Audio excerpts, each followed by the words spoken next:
It's the Elsa Show with Clay Novak. Conservative views on world news. Brought to you by the Wellness Company. Prepare for the unexpected. And Refuge Medical. And now, it's time for the show. Good evening, everyone. Well, we have the singular biggest topic to talk about. I mean, there's other big topics, but this one's pretty big and long-term ramifications. Clay, first off, how are you doing? I'm doing okay. It was a week. I mean, it's like you said, it's our singular topic, so it's definitely worth an hour. But I'm doing well. How are you? Are you back north? Are you in Florida? What continent are you on? Most of the time, I don't know the answer to that question because I just don't know. But yes, I happen to know that I am back on the East Coast, and yes, it's warm enough to feel like I'm in Florida. But yeah, so I'm here right now. All right. Well, let's get this thing fired up and let's talk about this debate.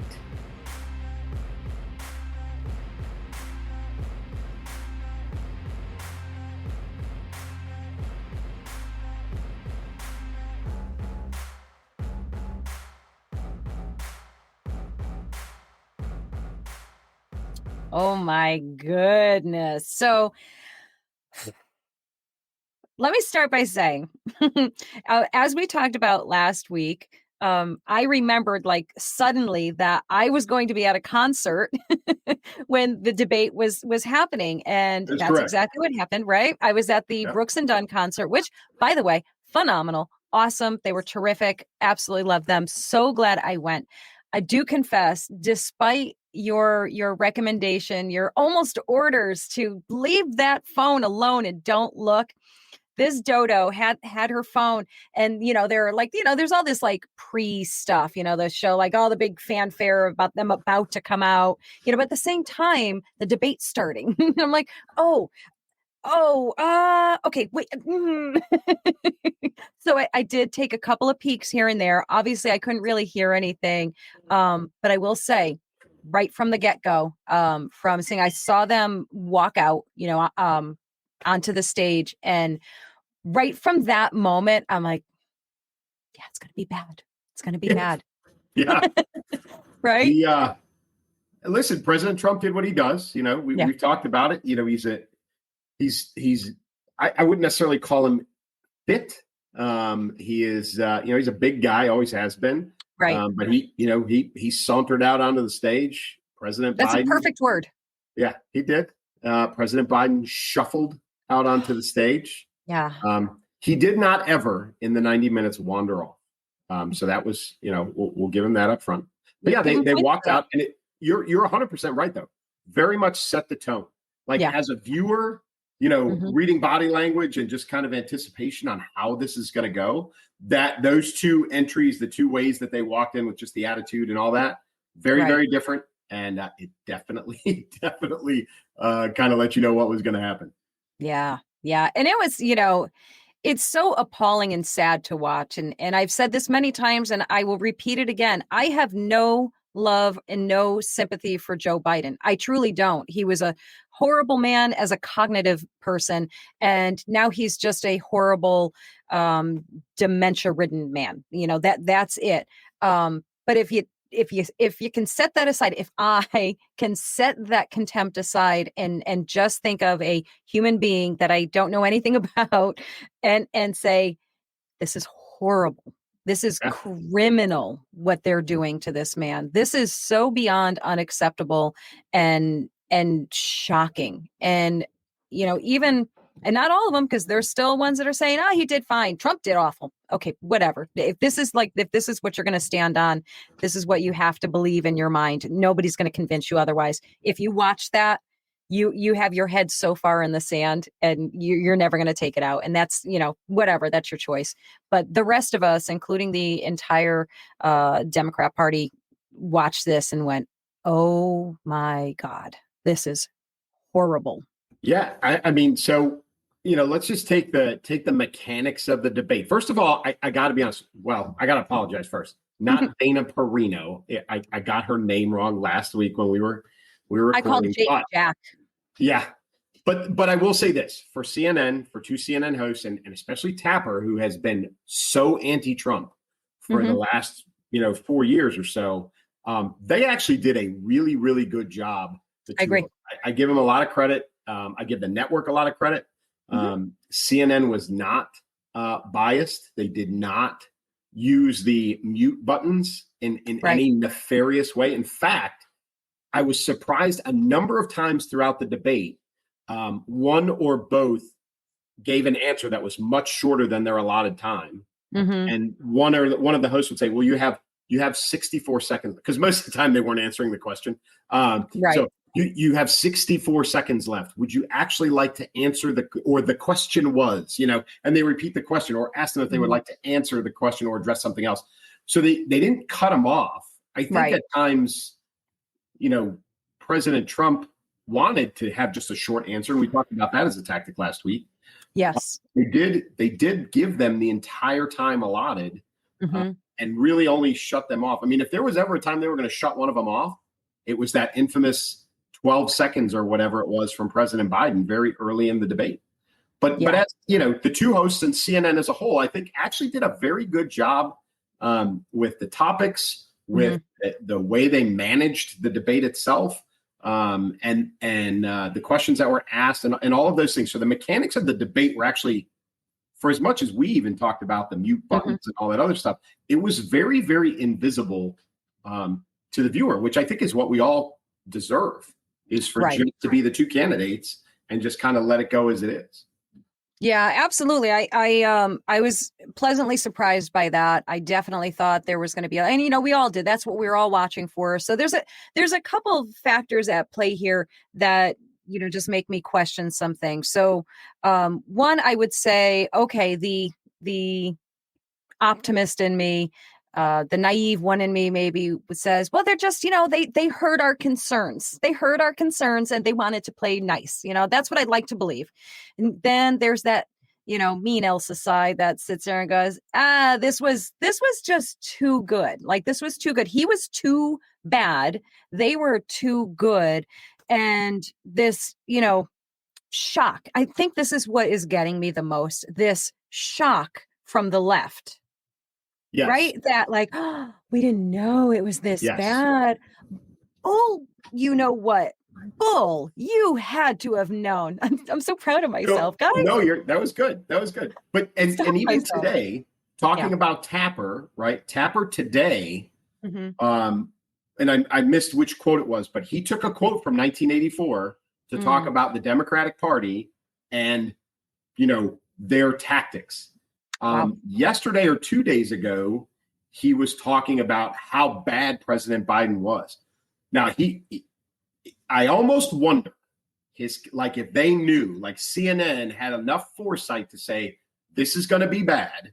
Right. So let's set the stage a little bit, play it neutral. And then when it turns out as bad as we think it's gonna, then we can go, right.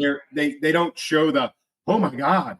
And Tapper, for one, I think benefited from being the host because he is, he played it straight on Thursday night. And then since then, he's been very much, kind of in President Biden on his butt about his performance and then on the Democratic Party. So the rest of the media, you're right, has been very they're so complicit in all this crap. It's not even funny. Right. Because they've been lying to everybody. Yeah, exactly. They knew this. They've known this for years, but they've been lying. Right. And now it's this oh my God, you better stop clutching your pearls. Really you all knew. Everybody sees through it.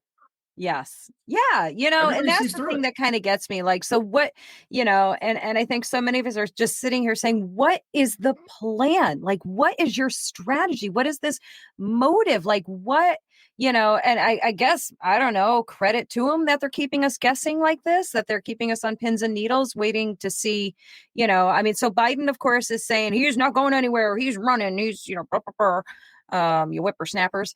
And, get off my lawn. Oh God, this guy.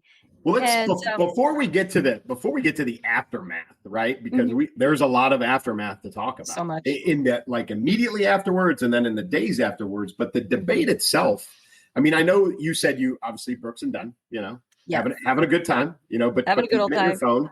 You did say that you watched, you know, most of the debate through highlights and whatnot afterwards. You know, obviously President Biden has some cognitive issues. We're able to make every single solitary person eligible for what I've been able to do with the COVID. Excuse me, with dealing with everything we have to do with. Look, if we finally beat Medicare, we're trying to provide housing for Black Americans. The impact on the choice, the idea that they're gonna. I'm proposing that everybody the millionaires pay 1%. So no one I would not raise the cost of Social Security for anybody. I got my handicap, which when I was vice president, down to a 6.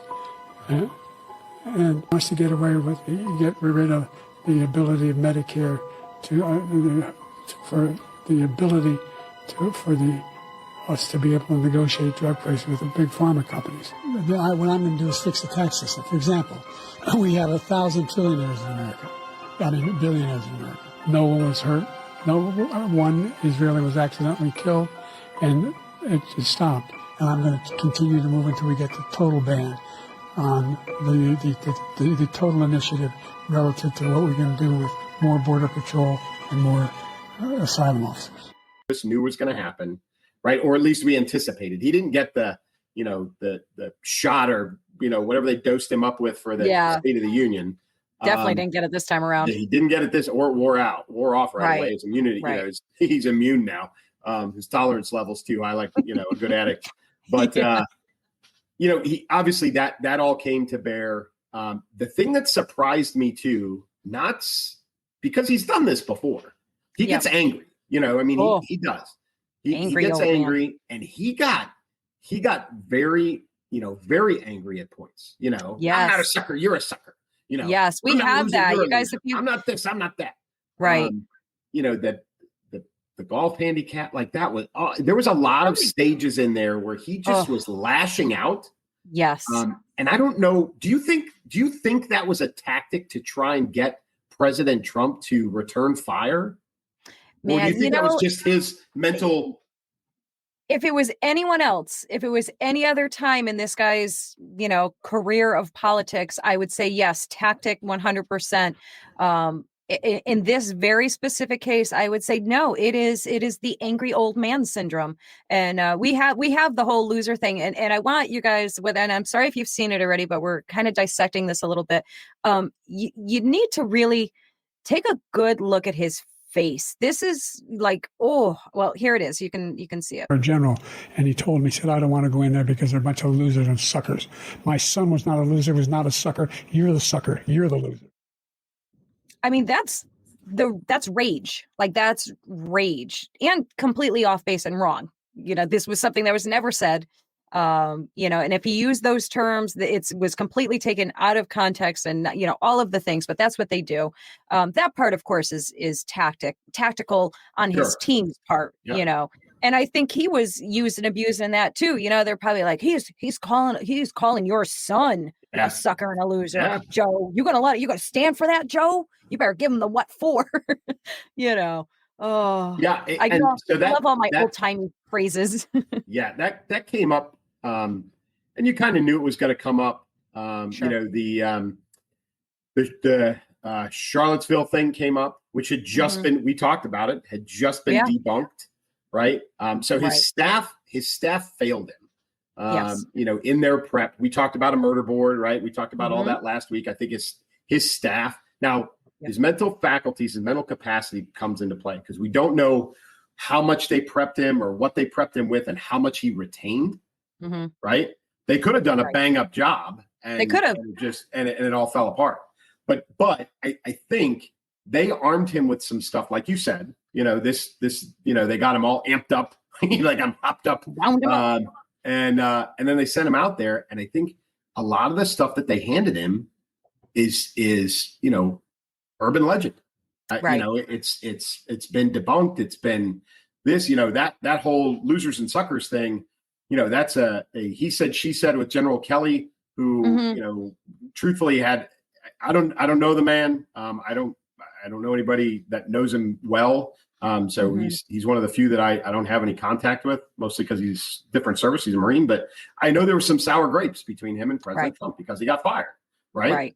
Only time in his life he ever got fired. So there's a little bit of ego in there. So, do I think that in a room full of people that President Trump called, veterans in a cemetery, deceased veterans, losers and suckers? No, I don't. Right. For all the same reasons that President Trump said it. Like, why would I say that? Why would I say it? Even if I believed it, why would I say it in that room full of all those exactly people? Exactly. So that's the argument right there. Like that's just so matter of course. Like, come on, duh. Let's be real.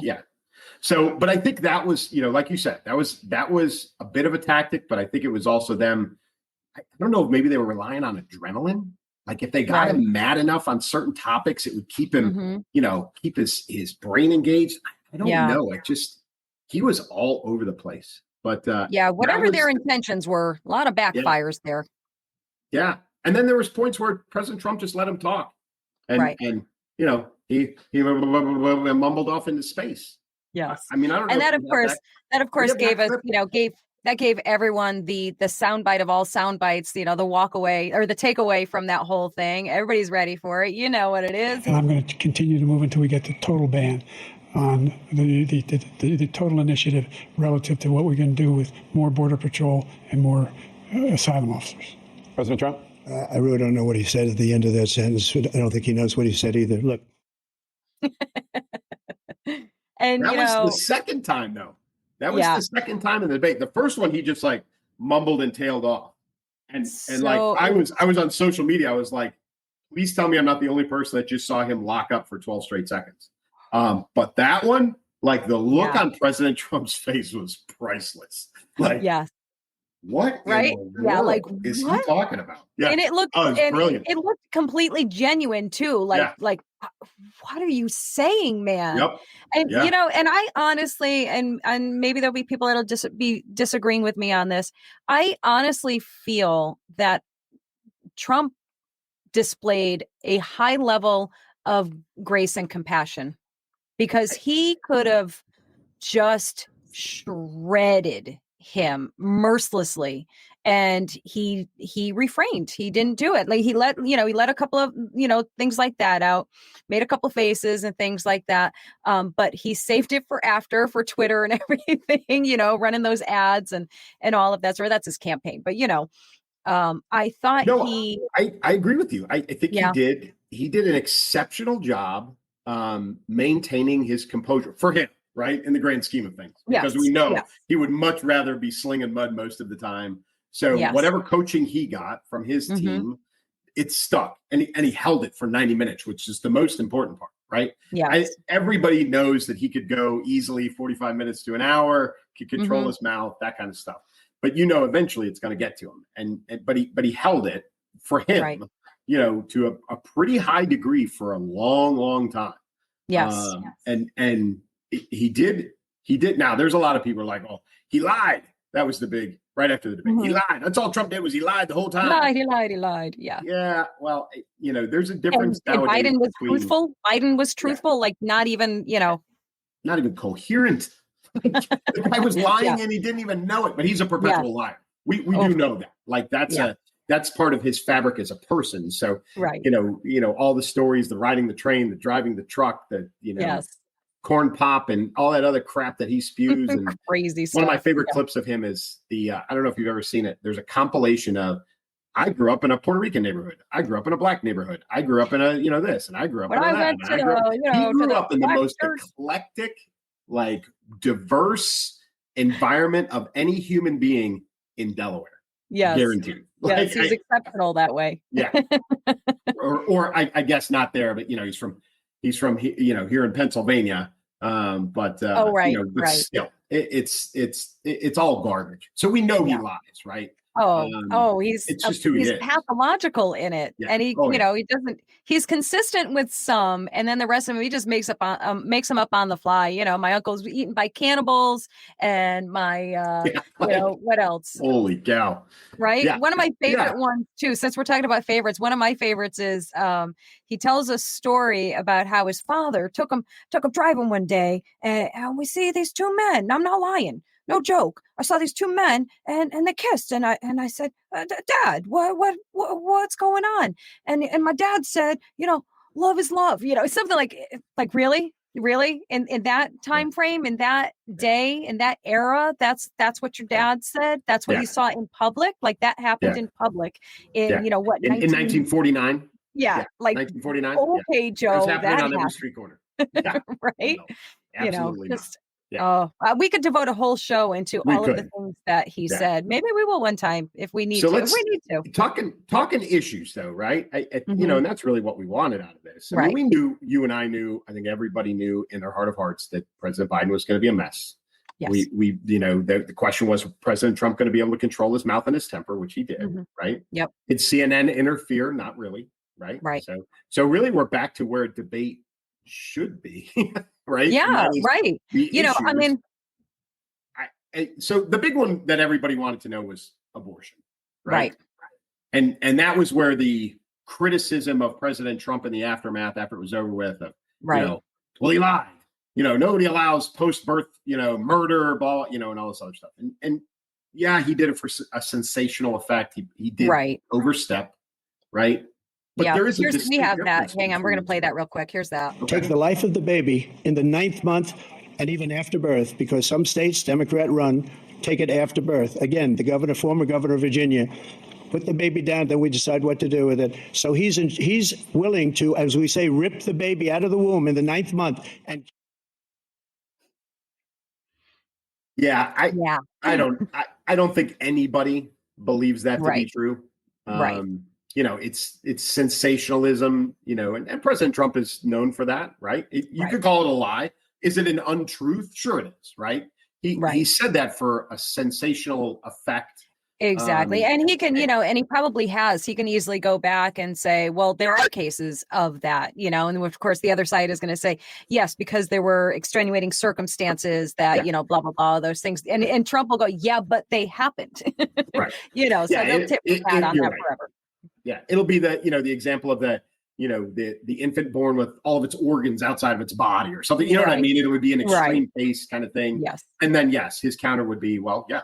And it happened. But, that is one of those points. And we've talked about this before, guns and abortion, right? If you want to draw a distinct line in this nation, you talk about those two subjects and you'll get people's opinions. But to be honest with you, do you remember another topic that they talked about? Does anything jump to mind? Yeah. It's funny that you said that because I was thinking this was so, the actual answers to questions, they were so inconsequential. You couldn't even, first of all, if there was anything with any substance said, it was so lost in the visuals. First of all, on Biden's side, the inability to formulate the sentences to get the thought out, so the focus was so much on how the two men were behaving. So even if they gave a coherent answer to anything or anything, expanded on anything, give anything with depth, nothing that I can remember, nothing whatsoever.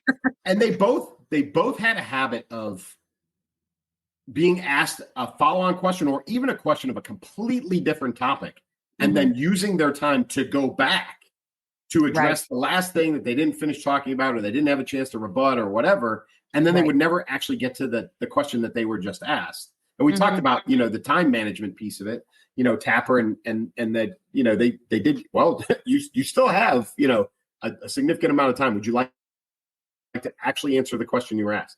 So I think that too, really kind of ruined the flow of the debate and really a lot of the topics that I think we wanted to hear.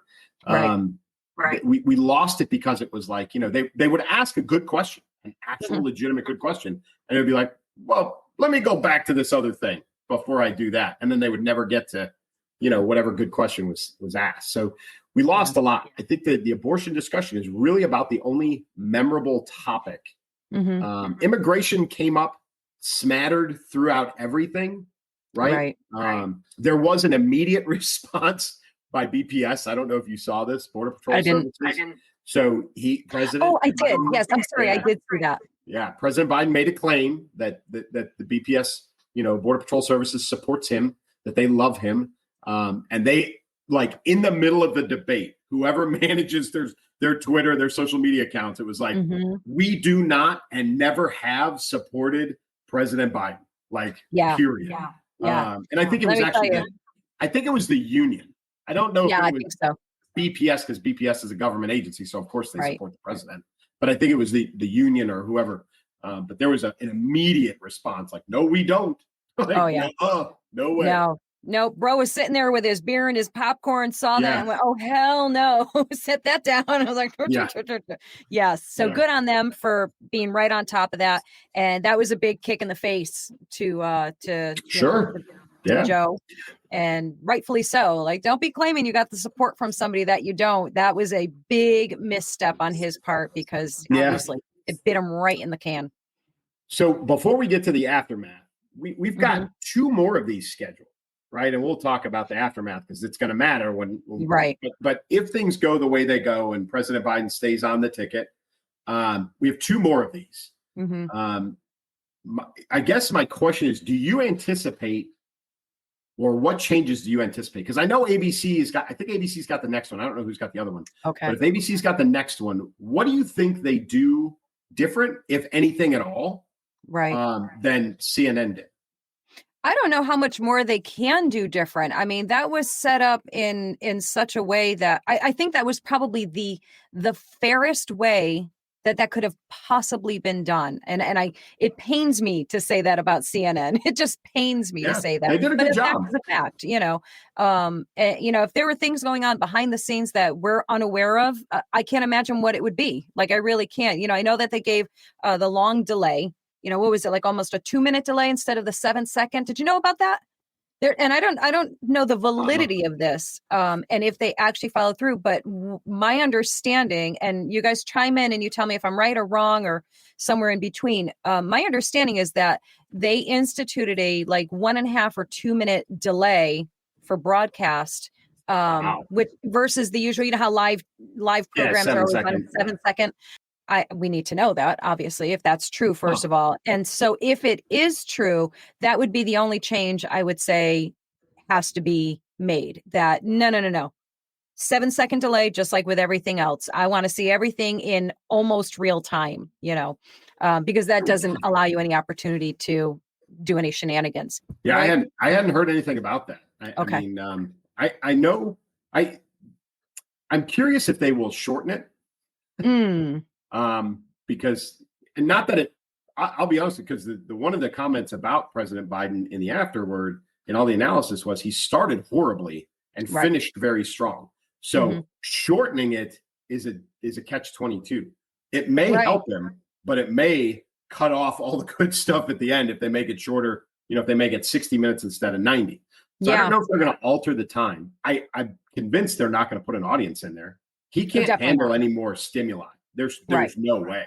Yeah, no question about that. No audience. I think they will follow that model probably almost to a T. And I think you're right. There's probably a high potential for shortening the duration. And quite frankly, we've already seen a disaster, a circus, a dumpster fire. I'm trying to think of all the words other than the one I want to say. Shit show. Yes, thank you. Shit show. Yeah. I knew which one you were looking for. You're so good. Y'all knew, didn't you? Yeah, I'm the one. If you need that to be said, I'm that guy. Thank you. Yeah. Oh, I'm going to make you say all the words for me. It's fine. I've said them before. Yeah.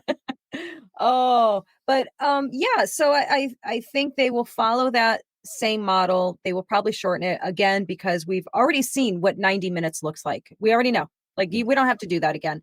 And we also already know that we're not going to get any substantial answers out of either one of them, and I'm I'm a Trumpster. Okay. So I know this. I know we're not going to get anything of any real substance. I would love for him to prove me wrong and just to essentially ignore Biden. Like, don't respond to anything. Like, Treat it like an absolutely interview. nothing.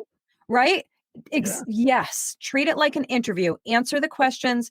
Use your time wisely. Give all the information. You know, they're all losing their mind about this. What is it? Project 2025, right? They're like losing their minds about that.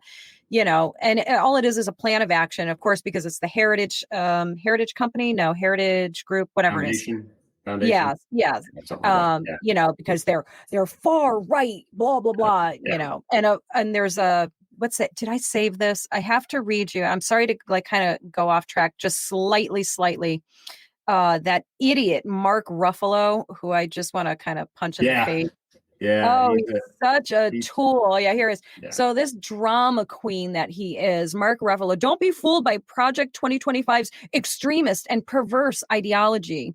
Trump is bringing it to all our lives: abortion, LGBTQIA plus rights, freedom of expression, freedom of religion, freedom of education, and equality between the races and genders gone. Like all in capital letters. This was his tweet.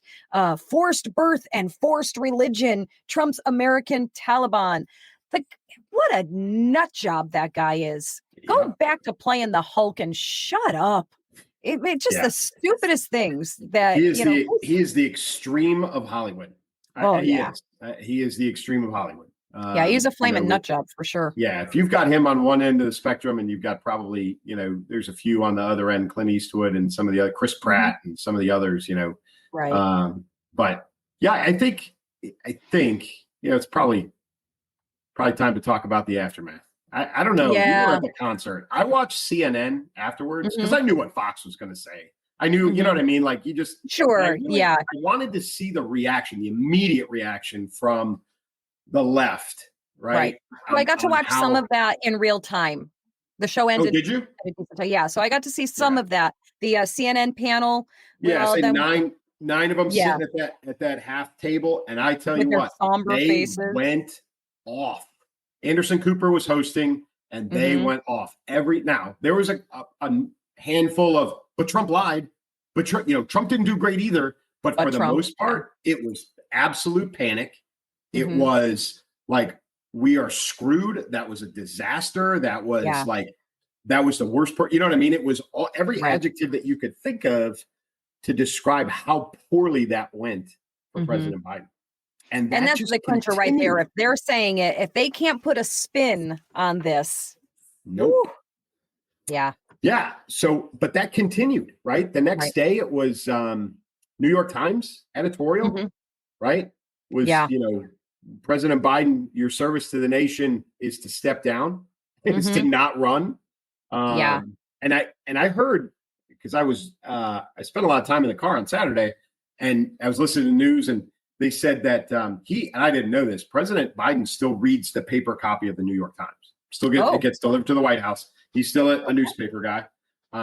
So his beloved New York Times, like that was what he got, Do you think they hid it from him? Do you think they just, made a special one just for him that said, Joe, you're doing great? Yeah. Well, okay. So let's talk about the immediate. Did you see the film footage of the first lady, like carrying him off, down, like carrying's I'm exaggerating, but she literally, under his arm, like brought him down the steps. Yes, I have. So, I have a few different things for us. So, and both have to do with Jill. So here are the two of them. Here's the comparison of the two candidates leaving the stage. You ready? Yep. Here we go. This is beautiful.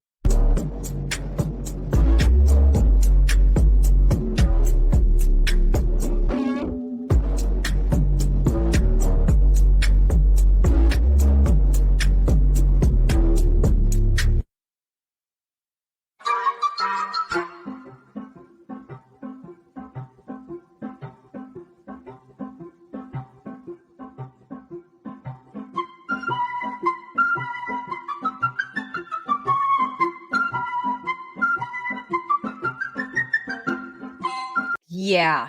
I mean, not, there is a drastic difference from when they enter the stage. As far as Trump is concerned, walked out the same way he came in. That saunter, like you said, that Trump saunter that he does, he just strutted on and strutted off. I actually had a little moment of sadness there that, there was nothing for him, like no greeting him, nothing, just gone. And I know that was a choice he made. And I think it was the right choice for him to make, to just say, I'm out of here. Bye. Yeah. Bye, bishes. See, I didn't say the word. I said, bish. Don't come for me. I know what you meant. God knows what you meant. I know. I'm sorry. Tattletale. Oh, and then of course we have Joe, who, like you said, shuffled in and then needed help getting down 2-3 steps, baby steps, like, very little platform, elevation, whatever. And, his wife had to hold his hand and guide him down. And what a painful sight. If nothing sums it all up, I mean, that's, geez, add it to the list of things that just sum it all up. But that was so bad. And then I know what you have. You haven't even told me, but I know what clip you have. This is afterwards, right? Yes. You ready for it? Kindergartner that just, went to the potty by himself. Yeah. Okay. You might want to cup your ears a little bit because her voice will be like nails. It's worse than when I do the Kamala impression. So you ready? Here it is. You did such a great job. You answered every question. You knew all the... And let me ask the crowd, what did Trump do? Why? Oh, it makes me itch. I have the ick. I mean, that was so horrendous. And some, brilliant memeists. I don't think that's actually a word, but it is now. I like it though. Right? Like memist. It is now. If you're a memist, you get it. Not a meme maker, not a meme generator. They captured her face mid yell and point, and they've done some really funny things with them. I'll find them. But wow, did they capture a moment looking like a lunatic, absolute lunatic. And then there's another one, and I don't know the character's name, but if you know The Simpsons, there's an old guy. He's the guy, like the wealthy old man, and they have a side by side of of Biden and him, and they're both yes. Oh, like all of these things. But this does not help his case at all. So what really came to light, because Jill has, Dr. Jill has decided to shine the spotlight back on herself, is that a couple of things. So I saw a very interesting picture in preparation for the G7 summit, where she was sitting in his chair with his coat draped across the back of the chair in his prep binders, doing all of the prep. Wow. Right. So indicator number one, right? Yeah. There's been some like people have said, brought up names like Eleanor Roosevelt. There's some comparisons being made there. There's a comparative being made between her and Nancy Reagan and how differently they've handled this. Right. Nancy Reagan was the opposite, where she shielded, President Reagan from a lot of this, especially at the end of his talking about Reagan, my guy. Yeah. So, which, she's the opposite. But my understanding is that as much as everybody is talking about him dropping off the ticket, being replaced, number one, I didn't know this. He has to, and I've been using this word, he has to bequeath his delegates to someone. He can't drop off and then let the party decide who the candidate is going to be. He would have to drop out of the race and give those delegates to someone, essentially naming his replacement. Right. So that's a big problem, because he has to agree to this, which whatever planet he's on whatever day he's on, right. The word on the street is that the first lady has said no. He is not dropping out of the race. He's not agreeing to this crap. And with the spotlight on her, the analysis is that she is one of the ones running things, and she doesn't want to give up the power. Yeah. So, I believe that. Yeah. There was a big powwow, maybe on Sunday, or maybe even on Monday. But I think on Sunday, there was a big powwow at Camp David, a lot of DNC leadership to include President Obama and some others. And it was supposed to be the anticipation or the guesses that it was supposed to be after the debate to convince President Biden, be like, nah, man, you're done. Right. And I guess she is the one who said, no effing way. We're not doing it. We're not dropping out. We're not handing them off. We're not doing anything. So I think she is the wild card that none of us really anticipated in this part of, because we've been saying for a year almost that he's not going to make it, into a second term, be replaced on the ballot or die in office or whatever. But we've never talked about her as the deterrent in the White House. Yeah, I don't think some time ago I would have seen that coming. I never really had much of an impression of her. I know I didn't really care for her, right? Yeah. I knew I didn't care for her. She's very when you've seen her speak, she's very saccharine sounding. She has that very sweet voice. We just got a glimpse of what the real Dr. Jill Biden is like. That was a really good taste, because I'm pretty sure in that little secret special meeting that they had, she came in like a banshee, and I can guarantee she was dropping some F-bombs and MFing people all over the place.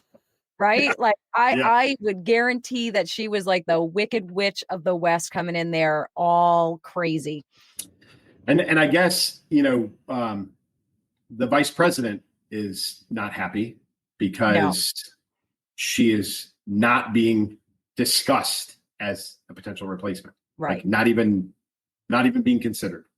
So, did you happen to see, did you see her post-debate interview with Anderson Cooper? I have a little clip of that. And and her face, her expression, she's so angry. She's just so angry. And I feel like it was like before this interview, they said, listen, you get out there and you defend him and you act like it was awesome. Do it now. And she was like, this is bull. Yeah. Here it is.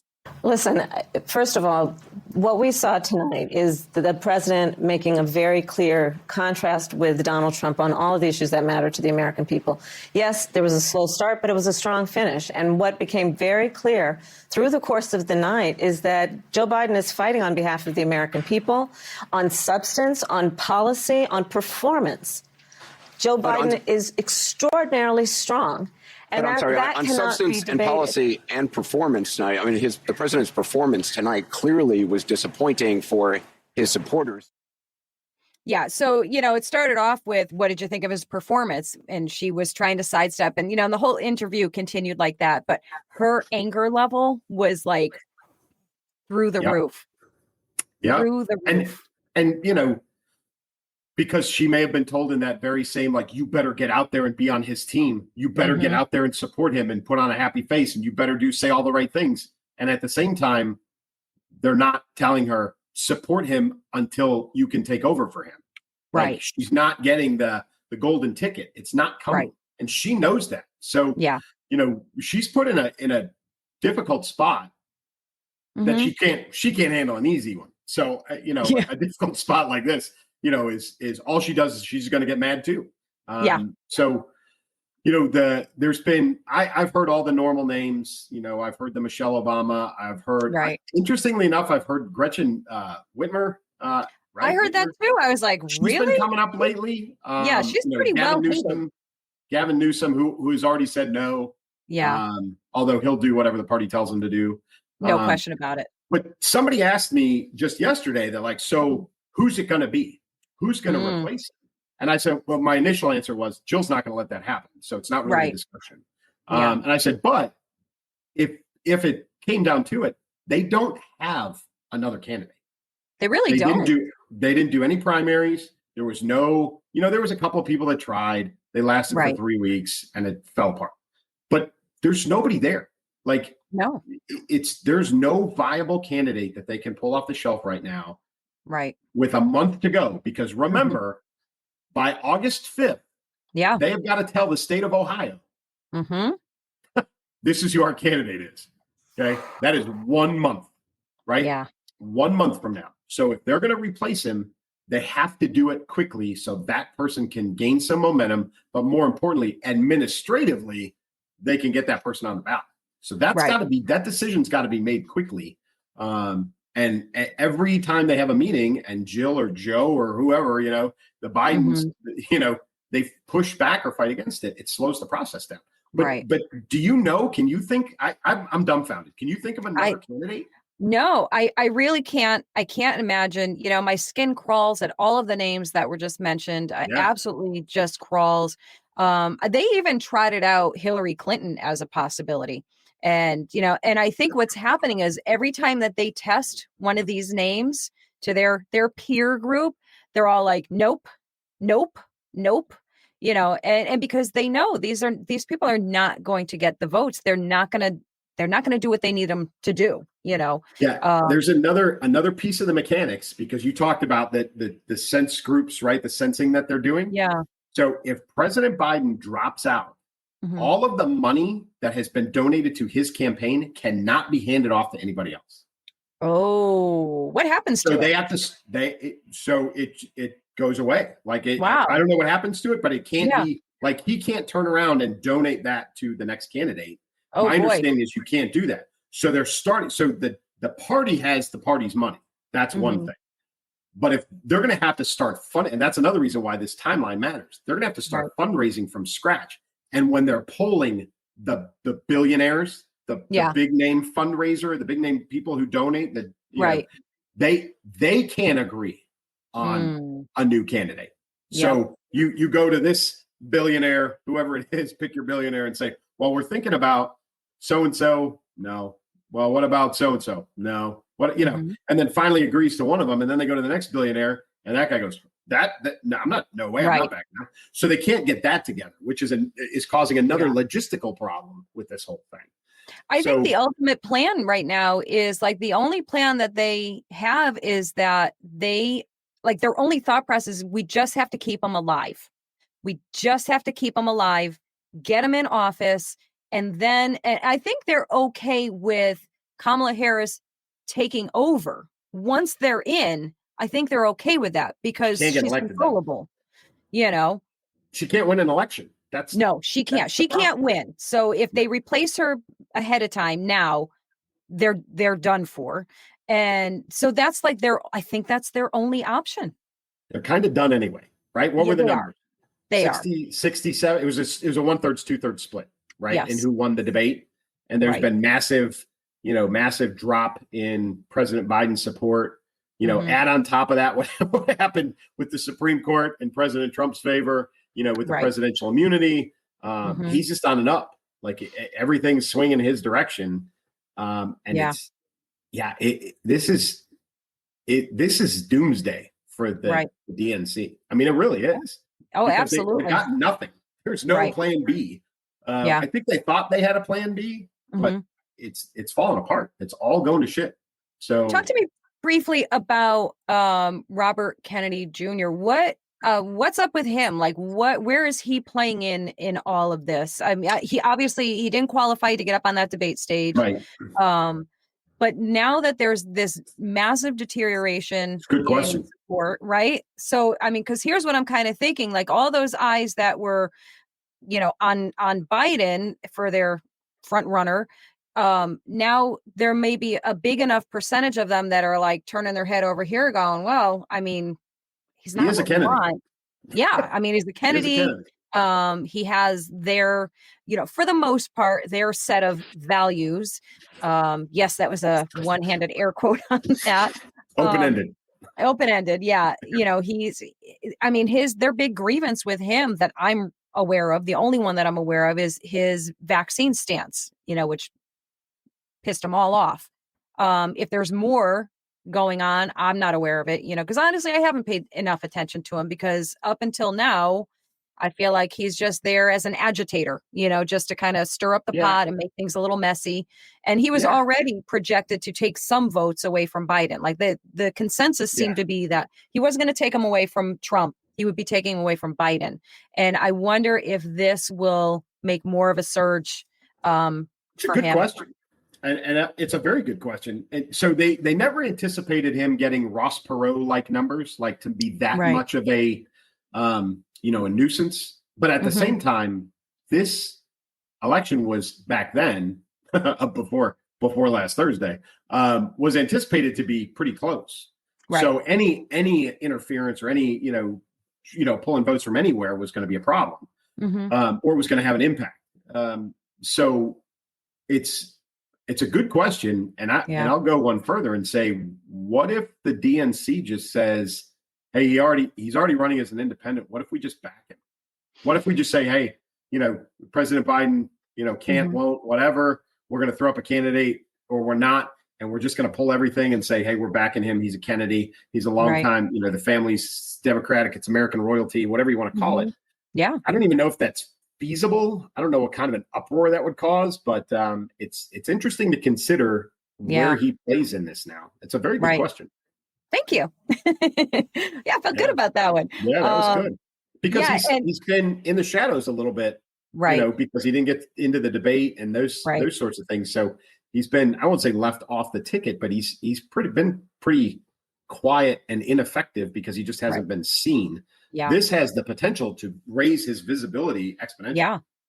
And now does this, is there a chance for him to get onto this next debate stage, or is that already a done deal?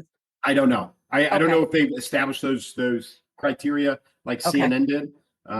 They may have it. I'll tell you, if that's a change to the format and they bring him on the stage, that doesn't benefit President Biden either.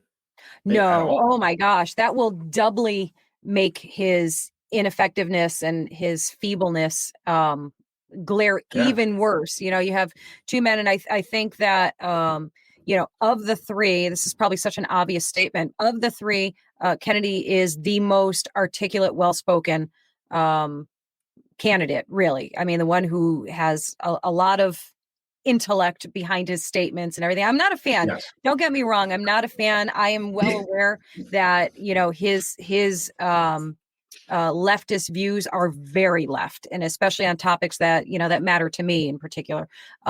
He's very left, and his running mate is even more so. She is a progressive leftist, so I don't want to see them anywhere at all. But I recognize as a debater, as a public speaker, you're right. He's got the chops. He is the guy that can stand up there, take the question, and formulate an answer, even probably with minimum prep.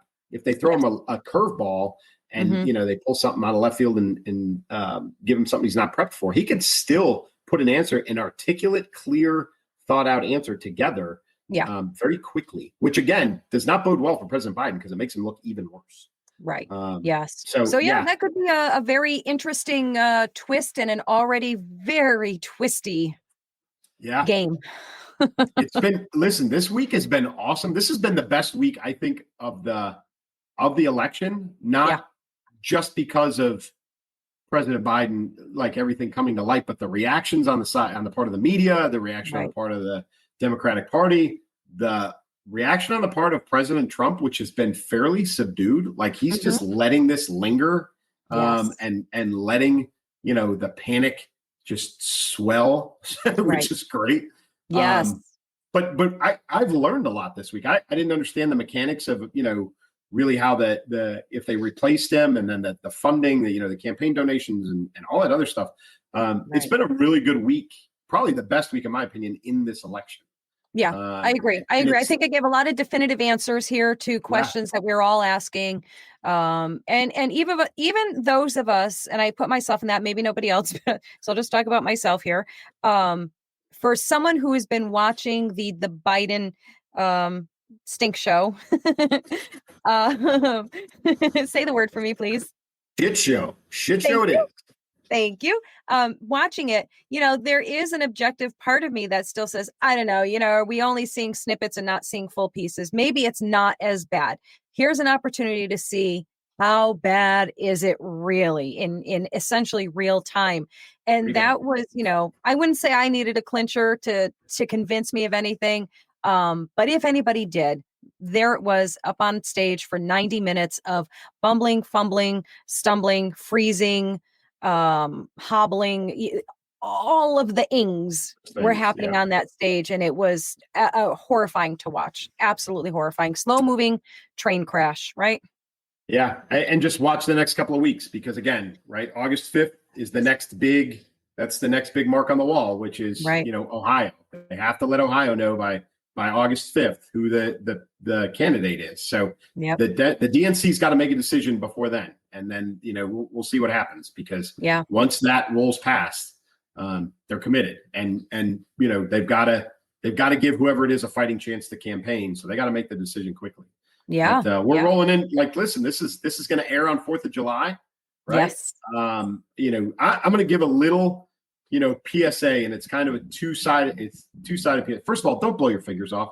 If you're drinking, put the fireworks down. Good Come Lord. on. Like, we got to tell people this every year, but it's like, there's a reason. I used to say this as a commander all the time. There's a reason why there's a sticker on the cord of your toaster that says "Don't take a bath with your toaster." It's because stupid people keep doing it. Fireworks are the same way. Every year, like today is, we're recording on Tuesday. It's the 2nd. Today is the last July 2nd that somebody is going to have all 10 fingers. Right? It's the last Tuesday for them with all 10 digits. So please don't do anything stupid with that. But I will say this, coming from and on behalf of some veterans, if you've got veterans in your neighborhood or in the area, go talk to them. I'm not saying, and I'm a firm believer with this, and not every veteran's going to agree with me, and that's okay. Go talk to them, see if they're okay, see if the fireworks bother them, those sorts of things. I love that. Ask the question. It's okay to ask the question. They should answer you honestly. But I would say that all of us veterans who know that we have issues, with fireworks, do your own prep. Let people celebrate. Do what you can to allow the holiday to go on the way that it traditionally does. If that's you just getting out of the area, if that's you putting on some noise canceling headphones and sitting in the dark, whatever it is that you've got to do.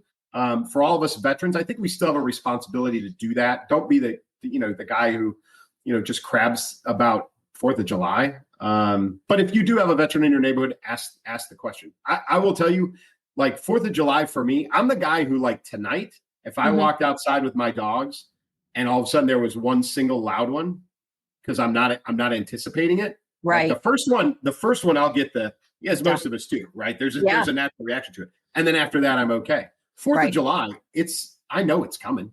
Right. So I'm okay.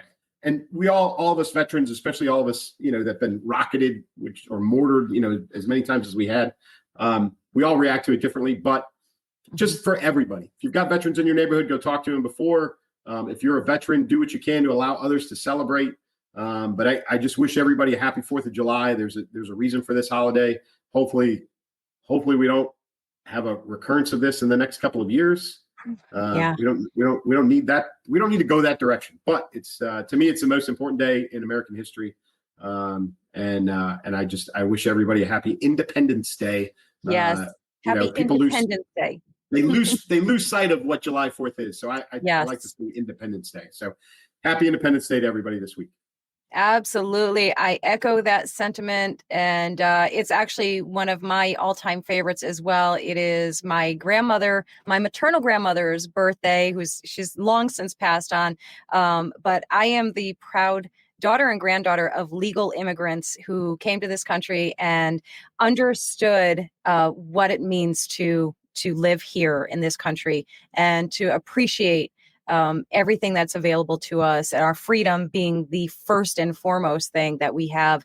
And I was raised to love this country by those legal immigrants because of their love for country. So for my grandfather, I will be playing on repeat very, very loudly Neil Diamond, America.